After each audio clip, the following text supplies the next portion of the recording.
नमस्कार मित्रो, माझ्या कायदे भान या लीगल चॅनलवर तुमचं स्वागत आहे. तर आजच्या व्हिडिओच्या विषयामध्ये आपण बघणार आहोत की 24 जानेवारी 2023चं परिपत्रक ज्यांनी भूसंपादनाच्या मोबदल्यामध्ये बराच घोळ घातला होता तो रद्द झालाय.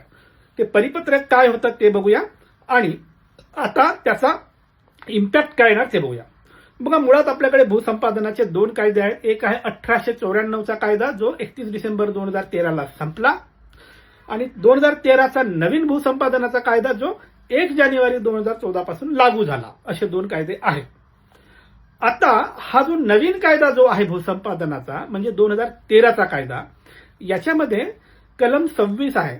26 काय म्हणतो की ज्या कुठल्या शेतकऱ्याची जमीन तुम्ही भूसंपादित कराल त्याला मोबदला देताना जे काही व्हॅल्युएशन करणार ते करताना तुम्ही तुमची जी अधिसूचना भूसंपादनाची अधिसूचना प्रकाशित झाली तिथून मागील 3 वर्षाचे त्या भागातील खरेदी खत एग्रीमेंट इंडेक्स 2 हे काढा, त्याच्यातील व्हॅल्युएशन बघा आणि त्या व्हॅल्युएशनच्या सरासरीनुसार मार्केट व्हॅल्यू ठरवा आणि त्या मार्केट व्हॅल्यूचं मग जे काही पट देता येईल तितक्या पट मोबदला शेतकऱ्यांना द्या असं म्हणतं. कोण म्हणतं? 2013चा नवीन भूसंपादनाचा जो कायदा आहे त्याच्यातील कलम 26 मध्ये हे सगळे डिटेलिंग दिलेली आहे. आता असं असताना शासनाने एक घोळ घातला. शासनाने घोळ काय घातला?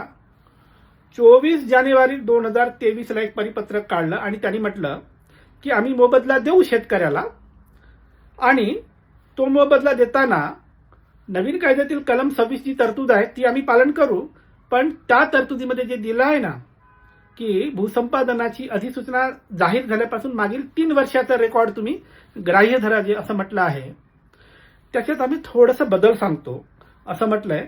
आणि महाराष्ट्र शासनाने बदल काय सुचवला की ज्या दिवशी आमची अधिसूचना जाहीर होईल त्या दिवसापासून 1 वर्ष मागे म्हणजे 12 महिन्याचा पिरियड जो आहे तो पिरियड आम्ही एक्झेम्प्ट करणार, वगळल्यानंतर मग तिथून मागे 3 वर्ष आम्ही जाणार आणि त्या 3 वर्षाचे रेकॉर्ड त्या भागातील खरेदी खत अग्रीमेंट बघणार आणि मग सरासरीच्या आधारे बाजार मूल्य ठरवणार असं त्यांनी म्हटलं.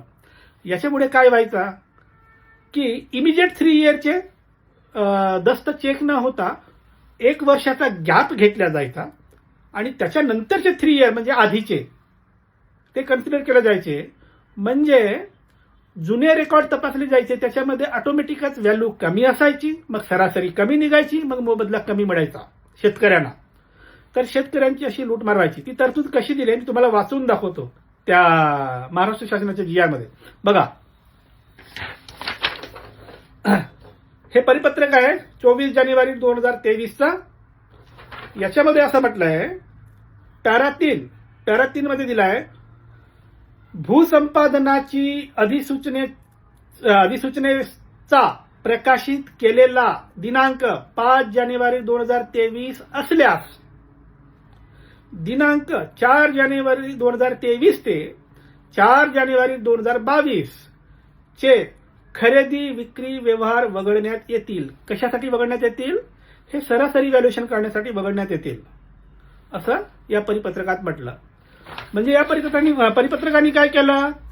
सेक्शन 26 मध्ये मार्केट व्हॅल्यू काढताना इमिजिएटली प्रिसिडिंग 3 इयर जे म्हटलं होतं म्हणजे लगेच मागील 3 वर्ष धरा असं जे म्हटलं होतं ते इमिजिएट प्रिसिडिंग 3 इयर मध्ये एक ऍडिशनल वर्ष घातला आणि तो एक्झेम्प्ट केला. त्याच्यामुळे टोटल पिरियड 4 वर्षाचा केला आणि इमिजिएटचा जो 1 वर्ष आहे तोच वगळला.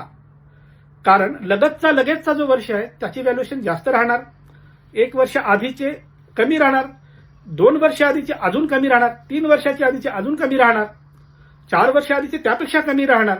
म्हणजे या परिपत्रकाने काय केलं?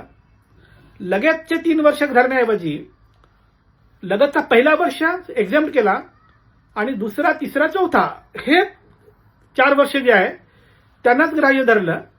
असं केल्यामुळे व्हॅल्युएशन कमी व्हायचं, शेतकऱ्याला मोबदला कमी मिळायचा कारण मार्केट व्हॅल्यू कमी यायची. तर अशा प्रकारे महाराष्ट्र शासनाने हे GR काढून लोकांचं शोषण करणं सुरू केलं. लोकांच्या जमिनी पण बळकावल्या, त्यांना मोबदला पण कमी दिला असं ट्रिक करून. तर या परिपत्रकाला बॉम्बे हायकोर्टात चॅलेंज करण्यात आलं. रिसेंटली बॉम्बे हायकोर्टाने नुकतंच जजमेंट दिलं आणि म्हटलं की हे जे परिपत्रक आहे 24 जानेवारी 2023 यांनी जो काही घोळ घातला ते बेकायदेशीर आहे. भूसंपादनाचा नवीन कायदा जो आहे त्याच्यातील कलम 26 मधल्या तरतुदीशी विसंगत आहे. त्याच्यामुळे महाराष्ट्र शासनाचा हा GR बॉम्बे हायकोर्टाने, ऑनरेबल बॉम्बे हायकोर्टाने रद्द केला, तो क्वॉश केला. आता त्याचा इम्पॅक्ट काय? इम्पॅक्ट असा आहे की आता जो काही तुम्हाला मोबदला मिळेल तो जास्त व्हॅल्यूचा मिळेल. कारण हे जे 1 वर्षामध्ये यांनी ड्रॉप केला होता तो बाद झाल्यामुळे इमिजिएट 3 इयर्स काउंट होतील. त्याप्रमाणे सरासरी काढला जाईल. त्याच्यामुळे इमिजिएटचे 3 इयर्स म्हणजे तुमचं व्हॅल्युएशन जास्त निघेल, सरासरी जास्त निघेल, तुम्हाला मोबदला जास्त मिळेल. त्याची सोय आता बॉम्बे हायकोर्टाने केली आहे. त्यामुळे तुमच्यासोबत जर असं झालं असेल आणि हे 3 वर्षाचं कॅल्क्युलेशन करताना हा GR करून तुमचं जर कॅल्क्युलेशन कमी करण्यात आलं असेल तर तुम्ही आता तुमच्या जो काही अवॉर्ड आहे त्या मोबदल्याला तुम्ही चॅलेंज करू शकता आणि महाराष्ट्र शासनाकडून किंवा संबंधित जी काही हायवे अथॉरिटी वगैरे असेल त्यांच्याकडून तुम्ही वाढीव मोबदला मागू शकता. कारण हा GRच मुळात इल्लीगल आहे असं ऑनरेबल बॉम्बे हायकोर्टाने डिक्लेअर केलं आहे. हा GR रद्द केला. तर मित्रो, ही होती माहिती. जर तुमची जमीन भूसंपादित झाली असेल आणि या 24 जानेवारी 2023च्या GR मुळे जर तुम्हाला कमी पैसे मिळाले असेल तर तुम्ही आता ते चॅलेंज करू शकता, वाढीव मोबदला घेऊ शकता. आणि नवीन जर तुमचं संपादन चालू असेल, अजून अवॉर्ड डिक्लेअर व्हायचं असेल तर हे सगळे तुम्ही बॉम्बे हायकोर्टाचे जजमेंट लावून तुम्ही नव्याने मूल्यांकन करून तुमचं जे काही मोबदला आहे ते नव्याने ठरवून घेऊ शकता. ही सोय तुमच्यासाठी आता आलेली आहे. तर मित्रो, ही होती माहिती भूसंपादनाच्या बाबतीत महाराष्ट्र शासनाने जो घोळ घातला त्या अनुषंगाने आणि तो जो GR होता त्या GRच्या बद्दल माहिती. आता 2 सूचना. थेट फोन करायचा नाही, अजिबात करायचा नाही. खूप महत्वाचं काम असेल तर दिलेल्या व्हॉट्सअप नंबरवर मेसेज टाका, केसच्या डिटेल लिहा. जर तुमच्या केसमध्ये मेरिट असेल तर आम्ही तुम्हाला सल्ला देऊ. आणि दुसरा, वैयक्तिक सल्ला मोफत नाही, त्यासाठी फीज लागू आहे. बाय.